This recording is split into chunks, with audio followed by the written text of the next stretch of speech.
Si tú has conocido la gracia de Dios en Jesucristo, tú eres una persona cambiada.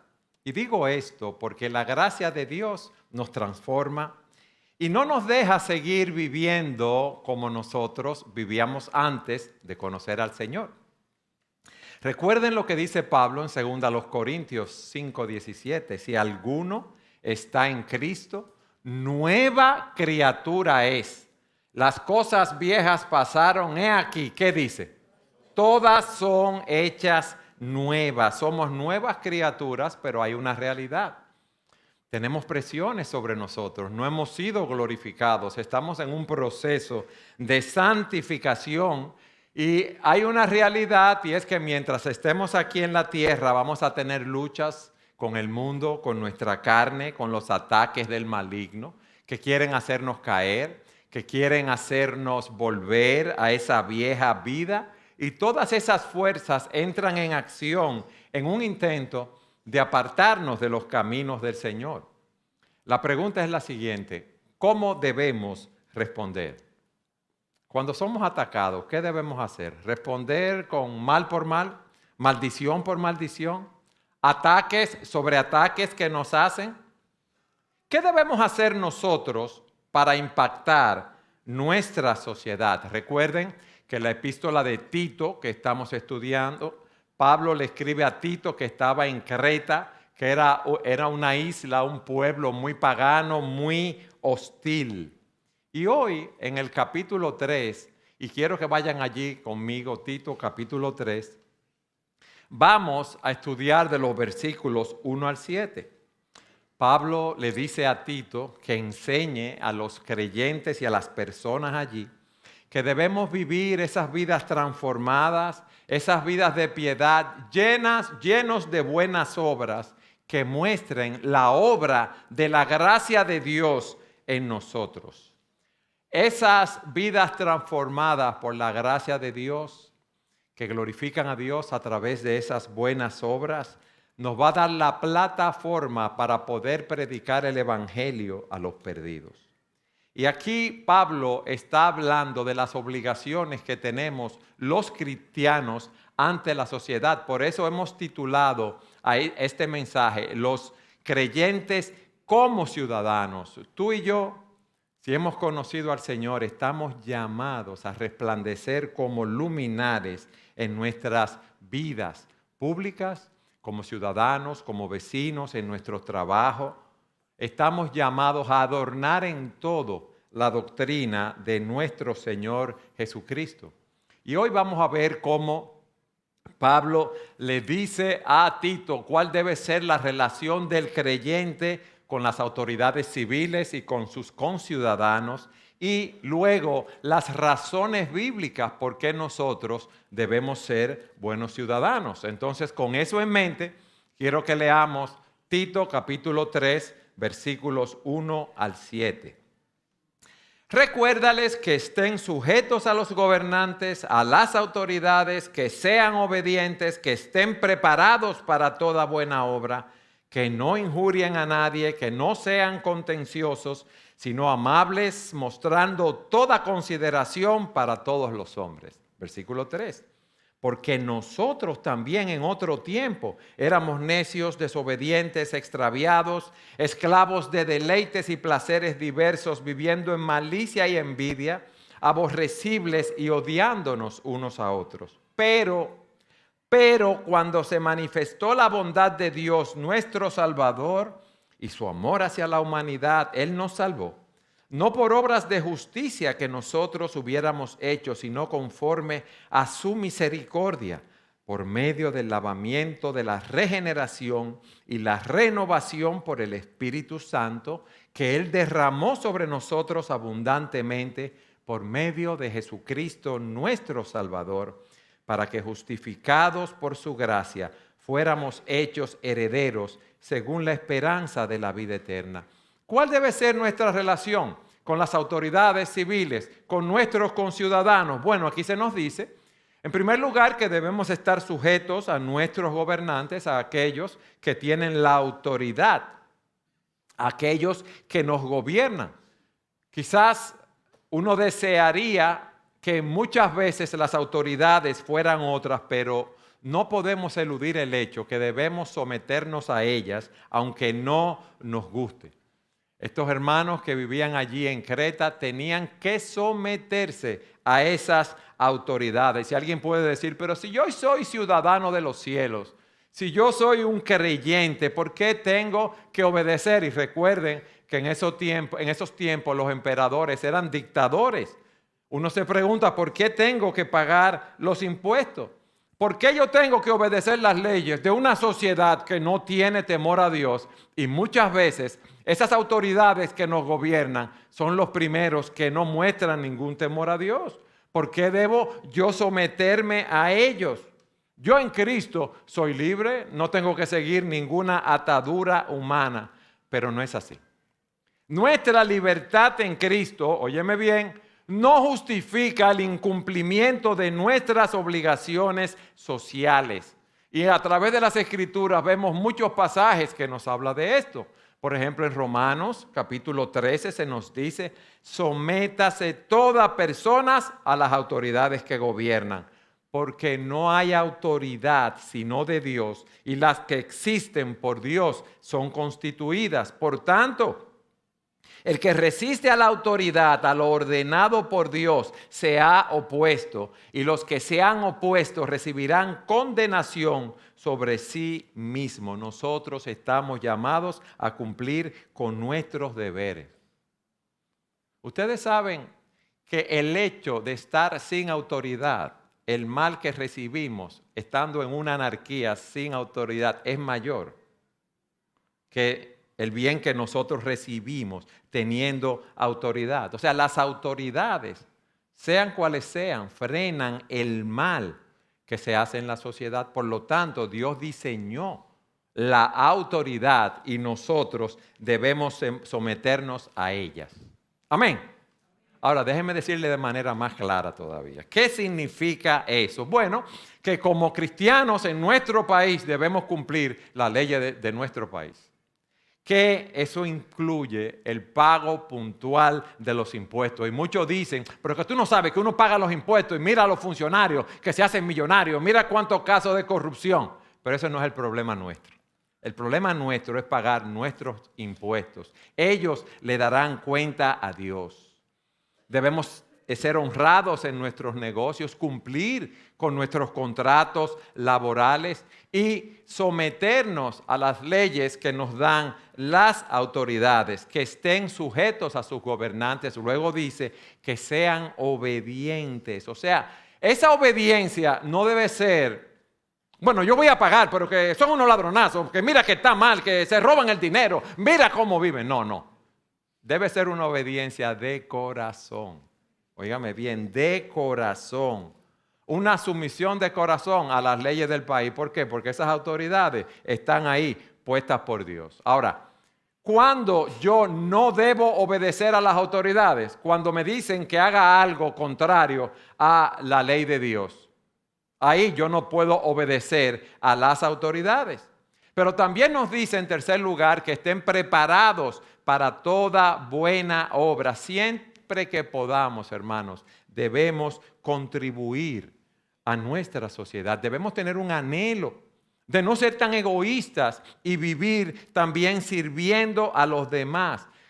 Dicen los comentaristas que toda buena obra puede referirse a cualquier obra realizada en obediencia a Cristo por amor a los demás. O sea que tú y yo debemos estar preparados a ayudar a participar en actividades que promuevan el bienestar público.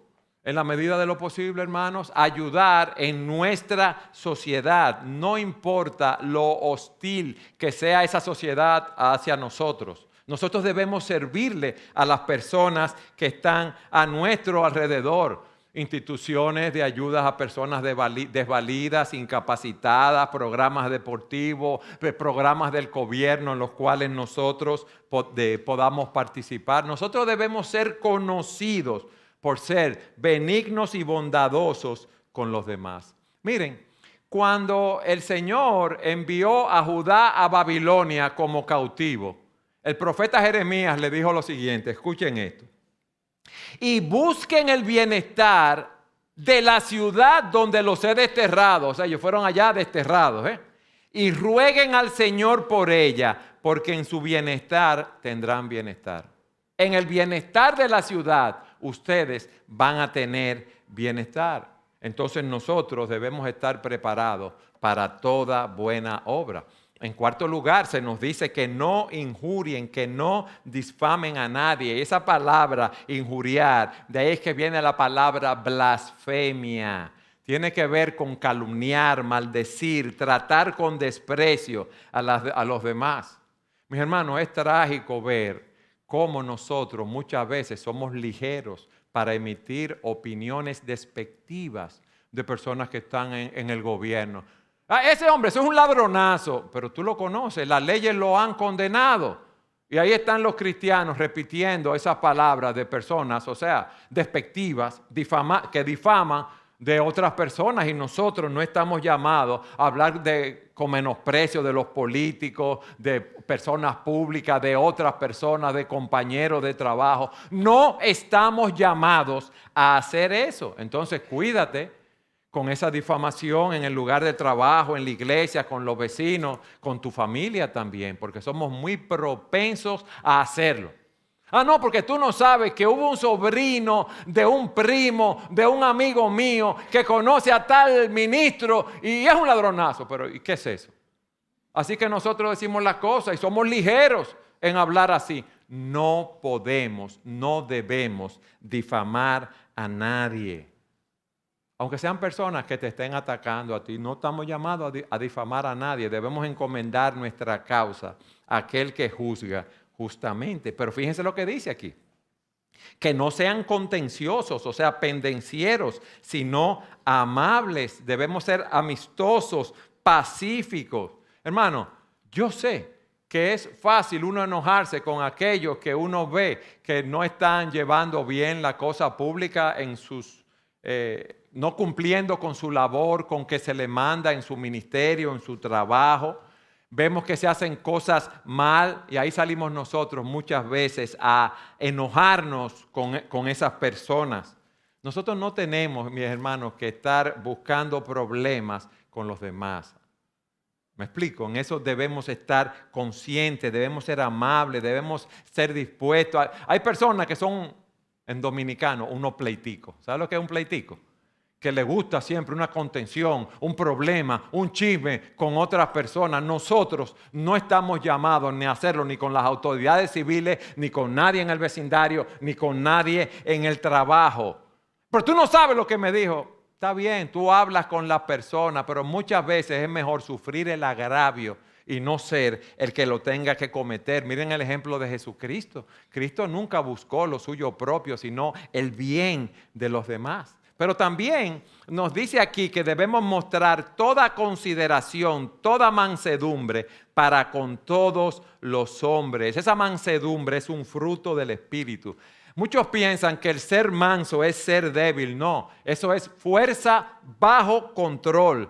Esa palabra se usa de un caballo que está domado, un caballo que es brioso, pero que está domado para que sea sumiso a su amo. Entonces, ¿cuál es el punto? Que nosotros en nuestros tratos con los de afuera debemos tener control del Espíritu Santo. Debemos responder con gracia y amabilidad. Incluso, repito, cuando se nos hace daño. Fíjense lo que el Señor dijo.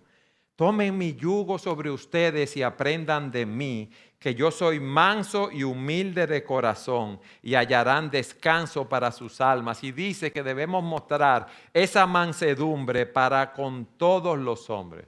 No es una exageración. Él está hablando que con todas las personas que nosotros nos relacionamos debemos mostrar esa mansedumbre genuina, esa mansedumbre de corazón. Hermanos, cuando yo estaba estudiando esto, veo cómo nosotros somos prontos o no tenemos esas características, esas cualidades en el trato con los demás. Y Dios nos llama a desarrollar esas cualidades. de manera que nosotros podamos adornar la doctrina de Jesucristo en nuestras vidas. Nuestro llamado es a mostrar la gracia de Dios, no es a estar combatiendo con los demás. Y luego de haber dado esas características que deben adornarnos a nosotros, Él nos da razones, en segundo lugar, por la cual debemos vivir como buenos ciudadanos en este mundo. Miren conmigo el versículo 3. Porque nosotros también éramos en otro tiempo insensatos, rebeldes, extraviados, esclavos de concupiscencias y deleites diversos, viviendo en malicia y envidia, aborrecibles y aborreciéndonos unos a otros. Fíjense, es fácil enojarse con los demás. Es fácil decir muchas cosas de las personas, pero Él nos dice aquí, recuérdate que tú eras así. Ellos vivían para sí mismos, tú vives para ti mismo. Eso es lo que tú debes saber. Nosotros vivíamos así antes de conocer al Señor, porque nosotros también, dice Pablo, y él mismo se incluye en ese grupo. Y él da una serie de características como éramos nosotros. Éramos unos insensatos, dice. Esa es la palabra necio, tonto. No teníamos entendimiento. Estábamos sin sabiduría. No teníamos entendimiento espiritual. Teníamos el corazón entenebrecido. No conocíamos a Dios. Pensábamos que éramos sabios, pero éramos unos necios. Estábamos excluidos de la vida de Dios.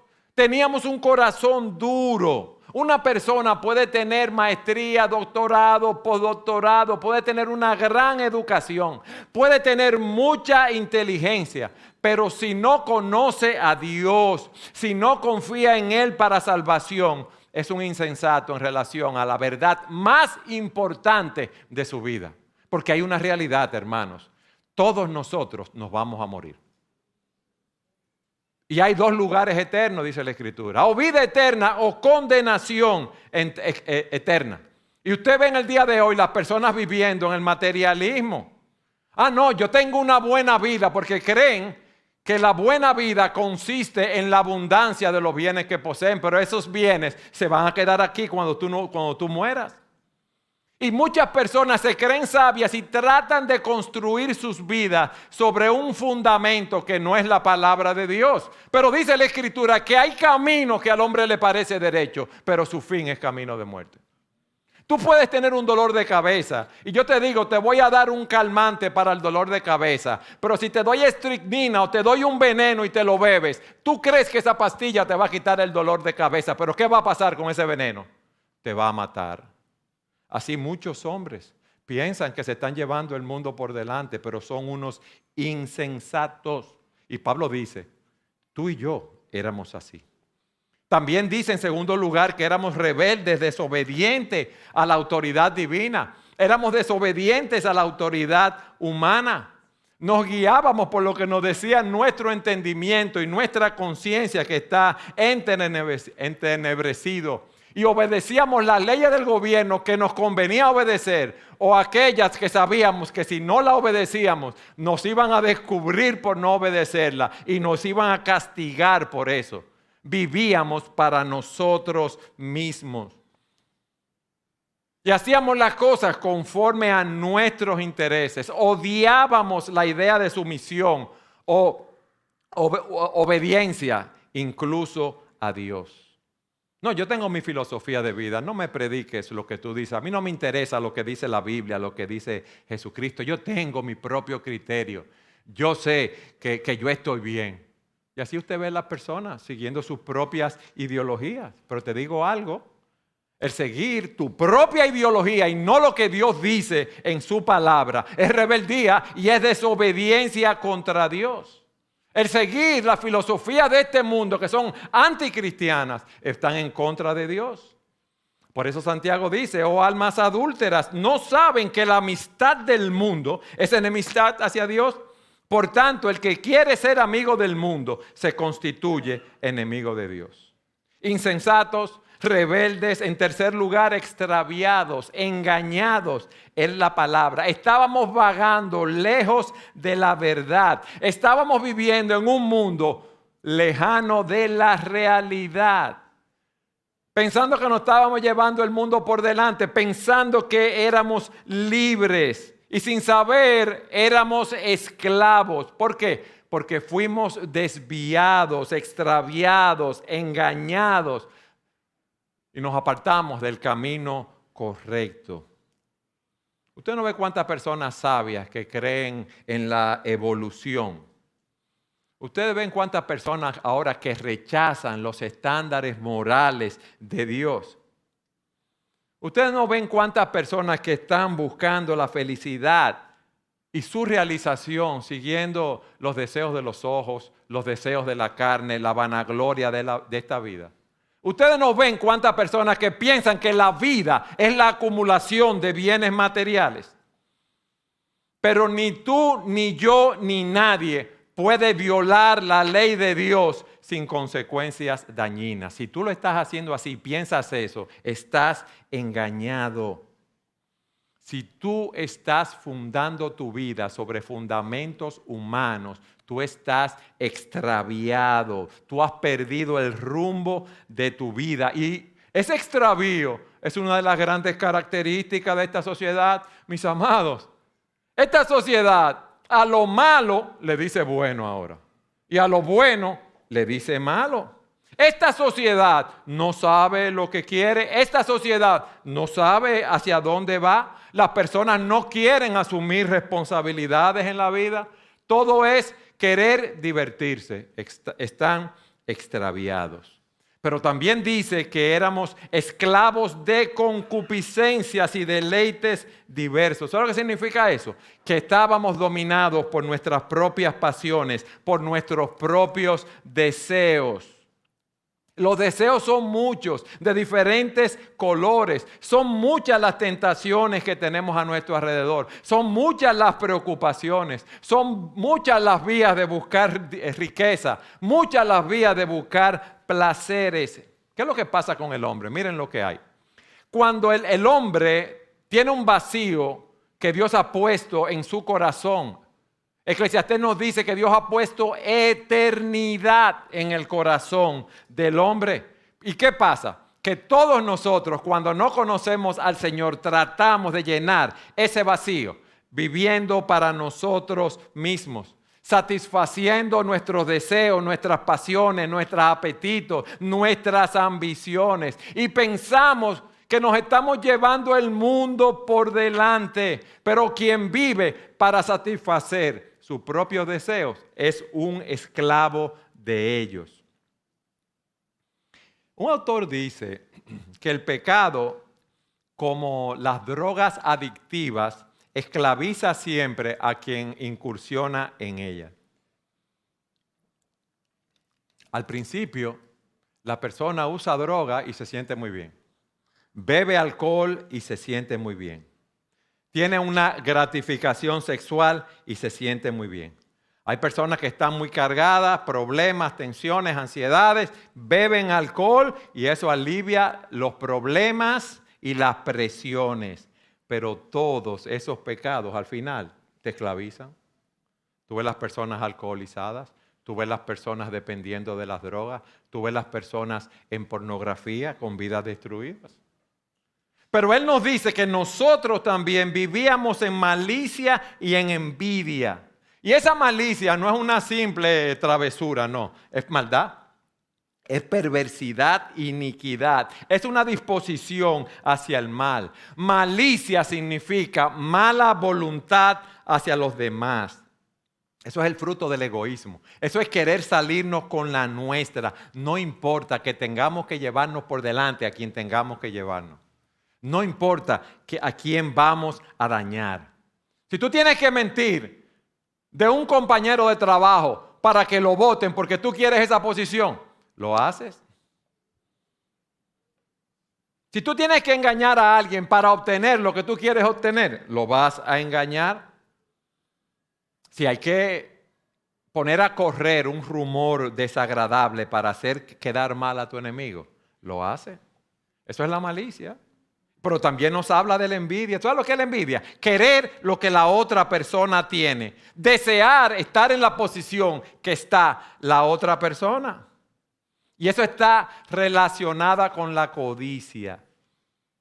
Acab y Jezabel estaban en el poder en Israel. Tenían todo y se antojaron de la viña de Nabot. Nabot no le quiso vender la viña. ¿Y qué hicieron ellos? Pusieron testigos que levantaran falsos testimonios para que mataran a Nabot, para ellos quedarse con la viña.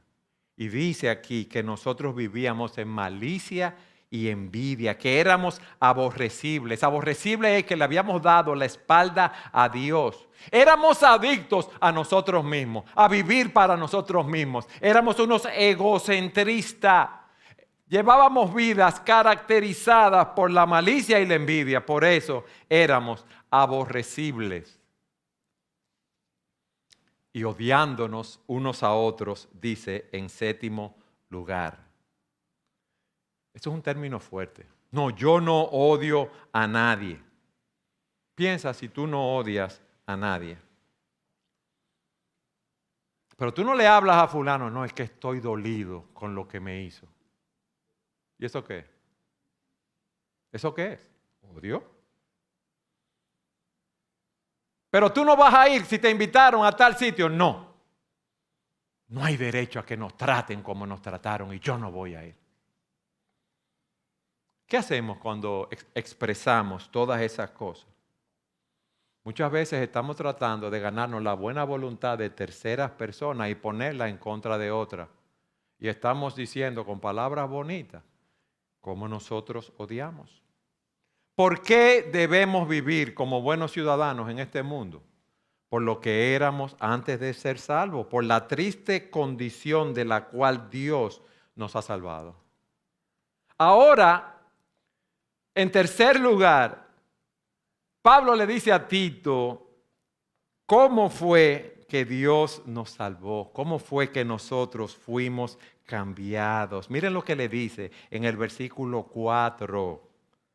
Pero cuando se manifestó la bondad de Dios, nuestro Salvador, y su amor hacia la humanidad, ¿qué dice?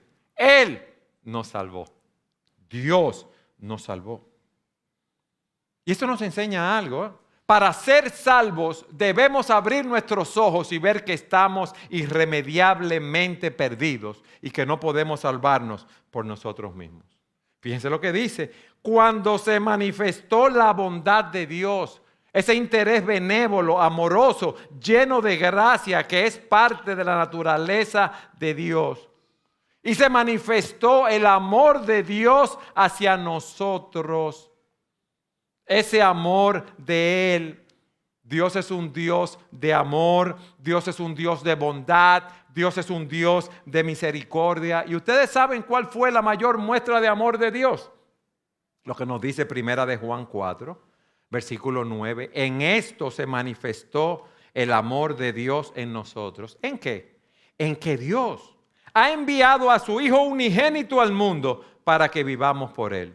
En esto consiste el amor, no que nosotros hayamos amado a Dios, sino que Él nos amó y envió a su Hijo como propiciación por nuestros pecados. Mis hermanos, su Hijo unigénito, Dios lo entregó por nosotros. Su Hijo unigénito que era sin pecado, Dios lo entregó por nuestros pecados. ¿Y cómo recibimos nosotros a Cristo? Como el Rey que era. Con amor, con bondad, con misericordia, no. Lo golpeamos, lo escupimos, lo coronamos de espinas, lo azotamos, nos burlamos de Él y lo pusimos en una cruz. Eso fue lo que nosotros hicimos. Pero cuando se manifestó la bondad de Dios, nuestro Salvador, y su amor hacia la humanidad, Él nos salvó. O sea, Él nos liberó del castigo del pecado. Si tú no tienes a Cristo, la ira de Dios está sobre ti. Tú estás muerto espiritualmente. Tú vas camino a una condenación eterna. Pablo le dice a los romanos, entonces mucho más, habiendo sido ahora justificados por su sangre, seremos salvos de la ira de Dios por medio de Él. Porque si cuando éramos enemigos fuimos reconciliados con Dios por la muerte de su Hijo, mucho más, habiendo sido reconciliados, seremos salvos por su vida. Él nos salvó. Cuando nos arrepentimos de nuestros pecados y confiamos en Cristo por salvación, Él perdona nuestros pecados. Somos librados de la potestad de las tinieblas. Hemos sido trasladados del reino de las tinieblas al reino de su Hijo amado Jesucristo. Y miren lo que dice, que esa salvación no es por obras de justicia que nosotros hubiéramos hecho. O sea que tú y yo no tenemos nada bueno en nosotros que nos haga aceptos delante de Dios. Dice la palabra que todas nuestras obras son como trapos de injusticia, son como trapos de mujer menstruosa. Es la idea que nos dice. Ninguno de nosotros se puede parar delante de Dios y ser acepto delante de Él, porque todos nosotros somos pecadores y estamos destituidos de la gloria de Dios. Miren lo que Pablo dice a los Gálatas. Sin embargo, sabiendo que el hombre no es justificado por las obras de la ley, sino mediante la fe en Cristo Jesús, también nosotros hemos creído en Cristo Jesús para que seamos justificados por la fe en Cristo y no por las obras de la ley, puesto que por las obras de la ley nadie será justificado. Nadie será justificado por las obras de la ley. Si tú te crees que tú eres bueno, no lo eres. Todos somos pecadores y todos nosotros estamos destituidos de la gloria de Dios. Entonces la pregunta que nos hacemos, si no somos salvos por las buenas obras, ¿a qué debemos nuestra salvación? Ahí lo dice versículo 5. Él nos salvó no por obras de justicia que nosotros hubiéramos hecho, sino conforme a su misericordia. La misericordia de Dios es la bondad y compasión que Él tiene hacia aquellos que están en miseria, hacia aquellos que están en necesidad, hacia aquellos que están en angustia, hacia aquellos que están condenados a una perdición eterna. Y a nosotros no nos gusta que nos digan eso, que somos pecadores, que estamos condenados, porque eso nos humilla y nosotros queremos aportar algo a nuestra salvación. Pero no hay ninguna obra que pudiéramos hacer para ser aceptos delante de Dios. Dios no amó al mundo porque fuera adorable, sino porque nuestro Dios es un Dios de amor. Y el hecho de que Él amara a pecadores rebeldes como nosotros muestra la magnitud del amor de Dios por nosotros. Por lo tanto, la salvación, mis amados, no se basa en nuestras buenas obras, sino en la bondad, el amor y la misericordia de Dios. Alabado sea Dios por eso, hermano. Pero miren los medios que nos da de salvación, lo que Él nos dice. Él nos salvó por el lavamiento de la regeneración y por la renovación del Espíritu Santo. Esas palabras suenan como, ¿verdad?, raras para uno, que quizás no la conoce. La regeneración en el Espíritu Santo es el nuevo nacimiento. Cuando Dios nos salva, cuando nosotros nos arrepentimos de nuestros pecados, cuando confiamos en Cristo para salvación, Dios implanta una nueva vida en nosotros y Él nos resucita de muerte a vida. Él aquí está hablando de una vida nueva, de un nuevo nacimiento. La regeneración es el acto mediante el cual Dios implanta una nueva vida en nosotros. Fíjense lo que dice la Escritura, lo que dice el Evangelio de Juan. Pero a todos los que le recibieron, les dio el derecho de llegar a ser hijos de Dios. Es decir, ¿a quiénes? A los que creen en su nombre, a los que se arrepienten de sus pecados y confían en Cristo para salvación. Dice, que no nacieron de sangre, ni de la voluntad de la carne, ni de la voluntad de hombre, sino de Dios. Esa obra de regeneración es una obra del Espíritu Santo.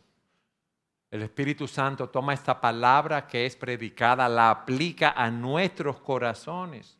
Dice Santiago, en el ejercicio de su voluntad, Él nos hizo nacer por la palabra de verdad para que fuéramos las primicias de sus criaturas.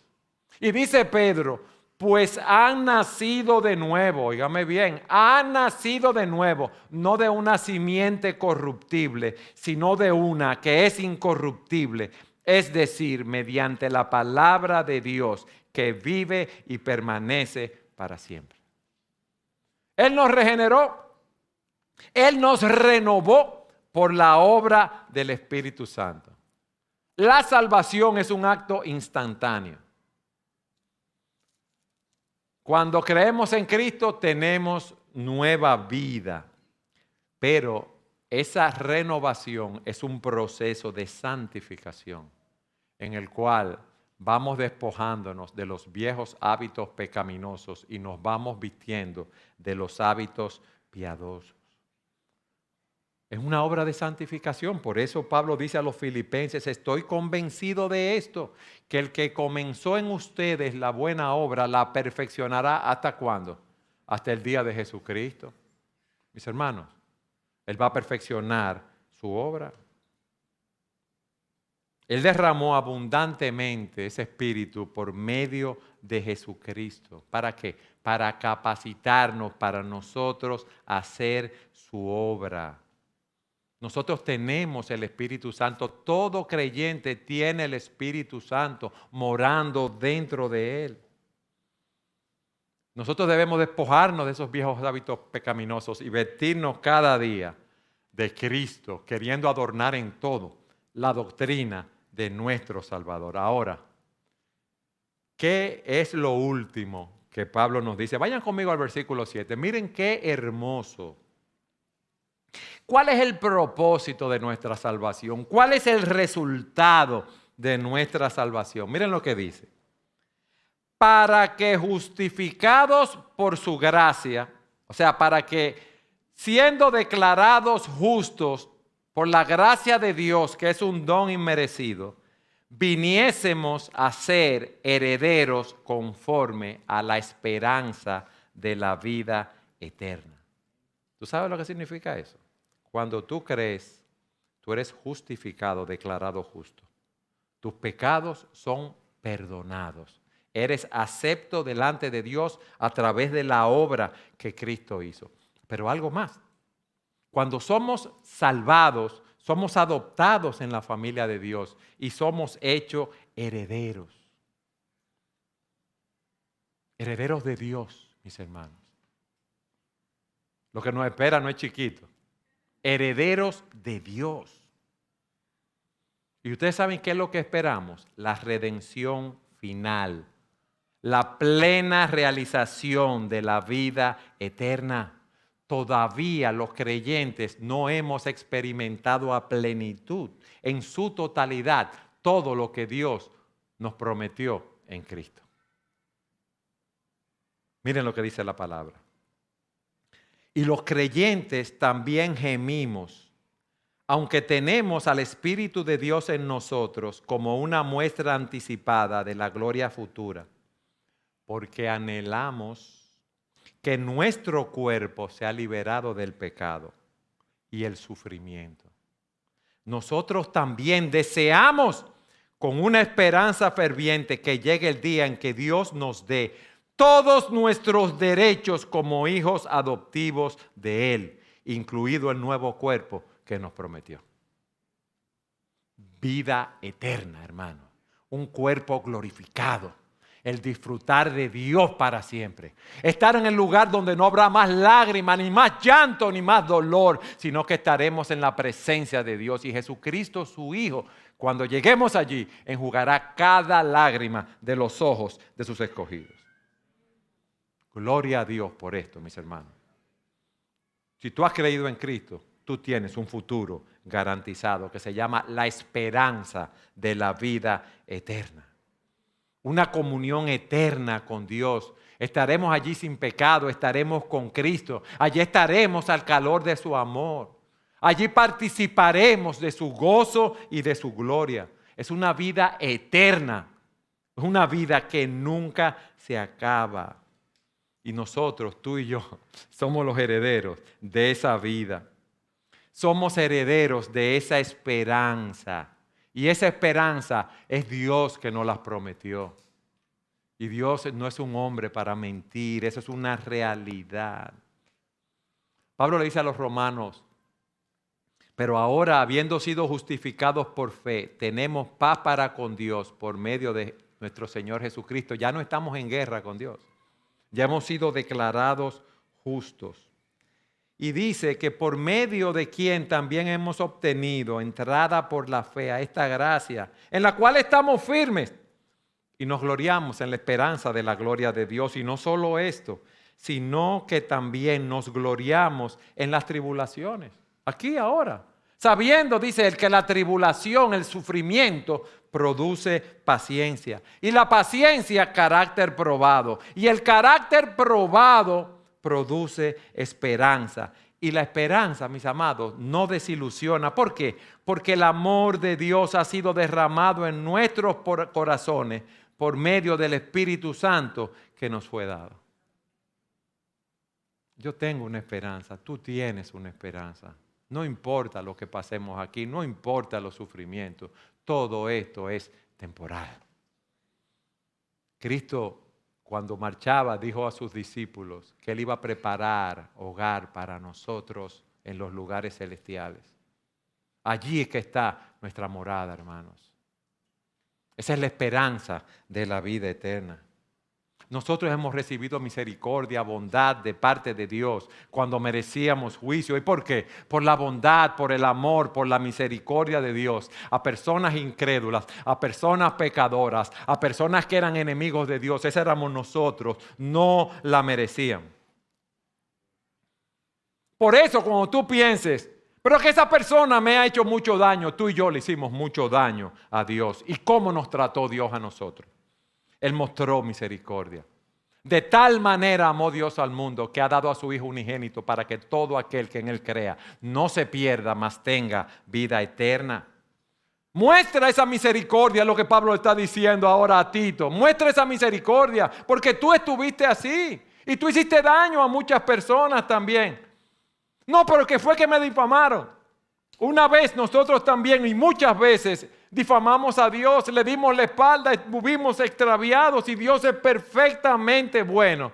Pero aún así, Él nos mostró gracia, amor, bondad, misericordia. Y nos dio la vida eterna en vez de tú tratar de vengarte de la que te difama, del que te difama. Tú debes mostrar esa bondad, ese amor, esa gracia. Pero que no se lo merece. Nosotros tampoco lo merecíamos, hermanos. Y Dios tuvo esa misericordia con nosotros. Ya con esto concluyo ahora. No, yo empecé este mensaje diciendo que si tú has conocido la gracia de Dios en Jesucristo, eres una persona transformada, eres una persona cambiada. ¿Por qué? Porque la gracia de Dios nos transforma y no nos deja seguir viviendo como vivíamos antes. De modo que si alguno está en Cristo, nueva criatura es. Las cosas viejas pasaron, he aquí, todas son hechas nuevas. Y decía también que en este mundo tenemos muchos ataques y muchas presiones, pero nosotros debemos mostrar al mundo esa obra que Dios ha realizado transformando nuestras vidas, haciendo buenas obras, adornando en todo el carácter de nuestro Señor Jesucristo. Nuestras vidas transformadas por la gracia de Dios nos darán la plataforma para poder predicar el Evangelio de Jesucristo a los perdidos. Tú y yo tenemos el poder para hacerlo porque estamos en Cristo. Tú y yo debemos resplandecer como luminares, teniendo nuestra vista en los cielos, donde está Cristo sentado a la diestra de Dios. Porque todo lo que hay aquí es pasajero y todo lo que hay aquí algún día acabará. Y queremos hacer un llamado a aquellos que no conocen al Señor, a aquellos que tienen su confianza en las cosas de este mundo, pasajero. Solo en Cristo hay salvación. Por lo tanto, les pedimos que vayan a los pies de Cristo en arrepentimiento de sus pecados, confiando en Él y solo en Él para salvación, porque solo Cristo es el camino, la verdad y la vida. Nadie viene al Padre si no es por Él. No hay un mediador entre Dios y los hombres, solamente Jesucristo. Y no hay otro nombre dado a los hombres en el cual podamos ser salvos en la tierra, en el cielo, solo en el nombre de Jesús. Y Dios te está diciendo, hoy es un día aceptable, hoy es un día de salvación. Ven a mis pies en arrepentimiento y fe, y yo estaré contigo por toda la eternidad. Amén.